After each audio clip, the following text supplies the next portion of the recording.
Jason and I grew up together. I had a stepfather and he had a stepmother. We grew up together. He said he liked to roam, so I roamed with him. I thought we'd be together forever. Until I watched Jason, topless, bend over to pick up another woman's underwear in that dilapidated rental house. When I asked him why, he didn't answer. He just told the woman to get dressed and leave. After a long time, he said that he wanted to be free. And I, for one, was his greatest unfreedom. I gave him a kite the day he left. I said, "May you be free." I thought of many times when Jason and I would reunite. The only thing I didn't expect was under these circumstances. The hospital called me on Jason's cell phone, saying he had been in a car accident and asking if I could come to the hospital. I learned that Jason had returned to the city at some point. The busy metropolis, even in the early hours of the morning, streets are still busy. I rushed to the hospital, inquired about Jason's bed number, rushed over. Not too spacious single room. The beautiful woman stood beside the bed with her back to me, her tone delicate. "I'm the first one to rush over to visit you. I treat you well, right? Well, you've been the best to me." The familiar voice rang out and I blinked where I stood, withdrawing my hand that was about to push the door open. Jason and I hadn't spoken in a few years, and it was almost heartbroken when we first broke up. But time has never been a soothing balm, and when I think of him now, my emotions rarely fluctuate. But at first, hearing the familiar voice again, I realized that it may not be that I don't love him anymore. It's just that my feelings are too heavy, and I've forcibly sealed them away. I didn't dare to go into the hospital room, asked the nurse for Jason's hospitalization number, and paid his hospital bill. After leaving the hospital, I parked the car on the side of the road and smoked for a long time. I grew up as a good student, a good girl, and smoking was the only vice I inherited from Jason that I learned after breaking up with him. In the past few years, the pressure of work has become more and more intense, so the addiction to cigarettes has also become more and more intense. Half a carton of cigarettes finished. My brain not only did not clear, but was choked by the last mouthful of smoke, coughing violently. What a mess. I smiled bitterly against the steering wheel. According to reason, I should have to appear in front of Jason brightly dressed and say "long time no see" in a cloudy manner. But I didn't even dare to see him with my own eyes, and fled at the mere sound of his voice. Maybe I'm a bit of a bitch. My favorite thing is to offer up my heart to be trampled on. I snuck in to see Jason a few more times later, and even approached his supervising doctor to ask how he was doing. Jason's hospital room was bustling, and no matter what time I went, he always had someone at his bedside, either male or female, chattering away. This was to be expected. Jason had been well liked since he was a child, and wherever he went, those people would soon gather in a circle with him at the center. He's always been the center of attention of the crowd. When I went to see the attending physician for the last time, that doctor rubbed his temples with a bit of a headache. Actually, the patient in bed too really wasn't seriously injured, just a minor fracture and minor head injury, and he is recovering very well so far. I know you are concerned about him, but can you send a representative to ask about his condition? Otherwise, if I have to say the same thing 5, 6, 7 or 8 times a day, won't it affect other patients' family members' ability to inquire about their conditions? I didn't dare to say that I wasn't actually a patient's family member, so I could only apologize and exit the doctor's office. Then I met Jason, who was walking in the hallway. He was accompanied by 3 people. One was holding in 4 drip, one was holding his arm, and the other was slowly following him. Quite a bit of center of attention. I also heard Jason say with disgust, "I'm injured, not crippled. Can you guys let go of me? I can walk by myself. As soon as the words left his mouth, he saw me. I just hated that the corridor of the hospital was too spacious for my panic to hide. After a long time, I finally spoke first. Long time no see. Jay. Who's this? Jason looked at me with a blank expression. Hometown acquaintance. I thought it was your ex-girlfriend. Jason and I have been together for more than 20 years. I have worn his only parka and he has worn my only scarf. We've shared a single serving of fried rice and laid under the same comforter. Now, it was just hometown acquaintance. I squeezed my cell phone tightly and turned to leave. Jason called out to me, "Wait a minute." He asked me if I had paid his hospital bill. "I saw your phone records on my cell phone." "The hospital called you, didn't they?" Jason said. Jason said, "You still have that bank card, right? They'll transfer the money directly to you." "I don't need it," I refused. "They'll transfer it to you." Jason paused. "I'm embarrassed that I spent so much money on you in the first place. Give me a card number and I'll pay you back." Jason's friend laughed. "It's been so many years and you're only thinking of paying me back. So insincere. Then how much interest are you going to pay?" Jason gouged out a glance at the man with an icy expression. "Don't pay any attention to him," Jason said.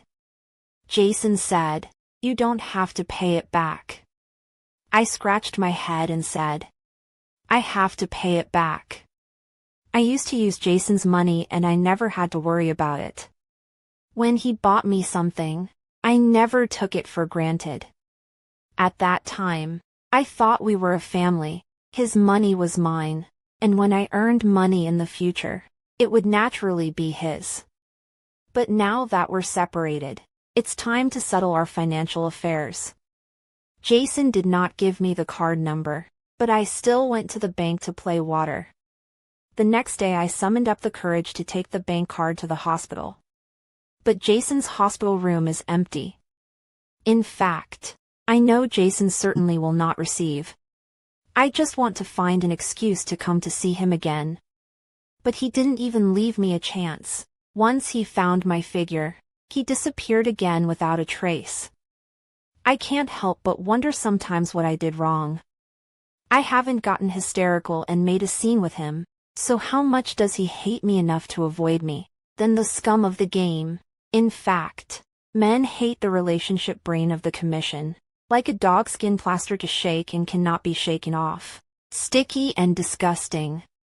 At the bar, my friend finished his glass of mixer in one go and tapped his finger on my forehead. "Says you. Relationship brain. I sometimes want to cut your brain open to see what kind of structure is inside. How can you be so dead and unrepentant to a man who is rotten to the core?" I gripped my glass of wine and seriously retorted to her. "First, I'm not a love brain. I've never loved another man in my life except Jason. Second, Jason is not a lousy guy. He's exceptionally nice." My friend was so disgusted that she rolled up her eyes. "Really? I thought after so many years you could at least wake up a little bit. But I didn't realize that you haven't changed at all. It's hopeless. Let's suggest burying him alive." I laughed and stopped refuting her. Every one of my friends has scolded me for not being sober. I've also explained to every one of my friends that I'm not out of my mind. I know exactly what I'm doing. I'm not a relationship brain. "Jason used to be really nice to me," said every relationship brain. That's what every relationship brain says. But look what Jason did. Cheated on you, slept with another woman in the house you rented, blacked out your phone, you begged him to get back together, stood in front of the bar for a week. And he didn't even show his face. You don't understand, without Jason, not only would I not have been able to go to college, I wouldn't even be alive today. I drained most of the bottle of wine in one gulp. I've been drinking a lot over the years, but tonight I was probably drinking a mix of red and white beers, which made me a little tipsy. I leaned over the bar, tugging on my friend's arm and pointing at the male models dancing in the center of the dance floor. My 4 years of college tuition and living expenses are all Jason's night after night. He was earning $6,000 a month, $500 for rent, $500 for living expenses. And the rest of the money was spent on me. He actually got into college, but my parents didn't want to pay for my education. So Jason said that the college he got into wasn't very good anyway. So he quit studying and went to work to support me. When I graduated from college, my parents asked me to marry someone to earn my dowry, and Jason borrowed from all of his friends to get the dowry together. So I'm Jason's wife. He gave me all my dowry, and am going to marry him. The music was still loud and boisterous. But my friend seemed drunk and lay beside me without saying another word. I was quiet for a long time, and then I said, "So it's normal for Jason to want to leave. I've been dragging him down for too long." My friend was so drunk that I drank the last half of the bottle of wine and swept up the bill. When I got up, my eyes swept over the door of the bar, and my pupils instantly widened. It was Jason. He was wearing a low-profile black hooded sweatshirt and a mask, but I still recognized him instantly. He didn't see me, and walked right up to a bustling booth, where someone vacated the most central spot for him to sit. I saw Jason remove his mask and casually take the beer someone handed him. A young woman smiles and comes up to Jason, saying something to him, and Jason nods absently, responding casually. I never used to ever get jealous. I was too certain that nothing and no one would ever be able to separate Jason and I. I was well aware of Jason's charms, yet I was also incredibly confident of his fidelity to me. When did it start, the whole Jason no longer loves me thing? I remember Jason never coming back to the rental house after he said he wanted to separate from me. I went to the bar where he worked to look for him, called every one of his friends, and even ran to their houses to ask if they knew where Jason had gone. I sent him a lot of messages, trying to ask him what was wrong with our relationship and if we could talk about it, and ID change whatever I could. I said I didn't mind him having fun with other girls and asked him not to get mad. It got to the point where all I was worried about was his well-being. I said he didn't have to pay attention to me. Just message me back once and let me know he was safe. In the end, I just ran out of ideas, and at 3 a.m. in front of the bar, I sat on the steps all cold and clutched my cell phone with both hands, tapping down the message word for word with stiff fingers. I agree with breakup. Why don't you go home and well take care of the house? 10 minutes later, Jason appeared beside me. Turns out he was there the whole time. He was standing not too far away, looking at me indifferently. At that moment, I felt as if I had never known him before. The house was rented by Jason. He said he was leaving soon and paid 3 months' rent in advance, so I could continue to live there, or I could talk to the landlord about getting out of it. He left quite simply, carrying a black duffel bag with his wallet and ID in it on his way out. The rest, nothing. I walked him downstairs, still wearing my couple's pajamas, which I had bought when he and I were shopping at the wholesale market. I handed him a tiny keychain charm, smiled and said, "May you be free." Jason, do you feel free enough nowadays? Because I knew Jason would go to that bar. I would go there every now and then in the following days. In fact, I knew Jason and I couldn't be together anymore. Jason was like that. He made a decision and never looked back. But I never met Jason again. I wasn't sure if he was avoiding me, but even if he was, it wasn't too surprising. Whoever it was, being pestered by an ex-girlfriend who was already bored wasn't too pleasant, I guess. I sit at the bar a lot, and over time, I've gotten to know bartender so well that he hands me a mixer just as I sit down. But tonight I just sat down for 2 minutes. My ears suddenly bang. I turned my head. The The woman in cool clothes angrily put down the package in her hand. Huffed to bartender. Have a whiskey. Missy. Who pissed you off again? Who else? I bought a gift for Jay. I reminded him many times. And he didn't even pick it up when it was sitting in his neighborhood stagecoach and getting moldy. The woman was so angry that she stomped her foot. It's so expensive. I can't even afford to buy such an expensive watch myself. My heart skipped a beat, and I glanced at the order on the package next to me without any trace. The address is written in detail, accurate to the door number. Instead of pouring whiskey, bartender handed over a glass of sweet wine. I remember Jay said that he doesn't accept gifts. It must not have been delivered to his heart, the woman said, holding her chin and sighing sadly. Hey, when can I take Jay's unattainable flower? There are a handful of women who think like you. All I can say is good luck. I sat off to the side and feigned curiosity as I spoke. Who are you guys talking about? The bartender smiled and replied. A very handsome man. How handsome? Extraordinarily handsome. Bartender was about to say something else when he was stopped by a look from the woman. I smiled awkwardly and left with the checkout. Then I took a taxi to the address on the package. My heart was beating fast and my palms were even sweating slightly. I told myself in my mind that I was just going to return the money. For the last time. This was my last indulgence. Half an hour later, I rang the doorbell of Jason's house. Footsteps came faintly from behind the door, and I took a deep breath, the corners of my mouth trying their best to pull out a natural smile. The next second, the door opened. The woman had beautiful eyes, was wearing an apron holding a spoon, and had a sweet smile on her face. She looked at me quizzically. Who are you looking for? I'm sorry. I seem to be in the wrong. My voice caught in my throat and I couldn't say another word. Because I saw Jason behind the woman, who had just opened the bedroom door and walked out topless. It was really strange. I've witnessed Jason cheating on his wife, but it's not as hard as this moment. Maybe it was the fact that there was so much life in them. As if they had been together for a long time. I clearly realized that Jason already had another woman by his side.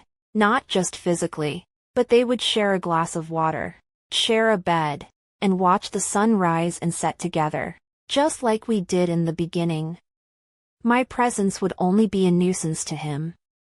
If I really love him, really for his good, should be more sensible, generous, frank and openly put down the bank card, and then leave. But the moment I opened my mouth, I realized I almost lost my voice. Swallowing my throat, I handed out the bank card. Hello. I'm Jason's hometown acquaintance. He borrowed money from me in the past, and I've come here today specifically to pay him back. The woman craned her head to look at Jason. Jason stood still, quiet for 2 seconds. His eyes fell on me. Come in and sit down. Actually, I shouldn't sit down. But Jason took a cup and poured water for me, and pulled out a chair for me. The woman opened her mouth to say something, but finally frowned. Jay, go put on some clothes. Don't aggravate your cold. Jason stood at the table looking at me and all I could do was hang my head as I finally lifted my foot and stepped through the door. Excuse me. I tried very hard to collect my gaze, not letting myself look around for fear of seeing something that would make me even more upset. But there are some scenes that can't be avoided after all. Jason went back to his bedroom and came out in a long-sleeved shirt, sitting at the dining room table with low air pressure all around him. It was typical of him when he was sick, and as I watched the pursed curve of his lips, I guessed that he still had a bit of a low-grade fever. My fingertips twitched slightly, and I restrained myself from clenching my hands into fists. The woman brought a bowl of porridge out from the kitchen, carefully picking out the ginger inside, and peeling an egg, the white on a plate, the yolk crushed with a spoon and mixed into the porridge. Jay, try it. Jason doesn't eat ginger because he dislikes the heavy flavor of ginger. He doesn't eat egg whites because I love egg whites. I could only feel my eyes stinging, as if tears were going to well up in the next second, so I could only move my eyes away in a hurry. How excessive awe. Is it on purpose? Deliberately let me stay and witness his intimacy with others. Jason didn't move the bowl of porridge, just casually asked me, "How have you been?" The tone was that of simply catching up. I looked at the woman sitting beside him, watching me intently. I knew that if I gave away a little bit of my feelings for Jason, a fight would be inevitable. There was nothing more I could give Jason, so I'd save him the trouble. Thinking of this, my fists on my knees tightened a little more. There was a sharp stinging pain coming from my palms, but my face was already able to show a natural, even slightly shy, smile. Not bad. Getting married soon.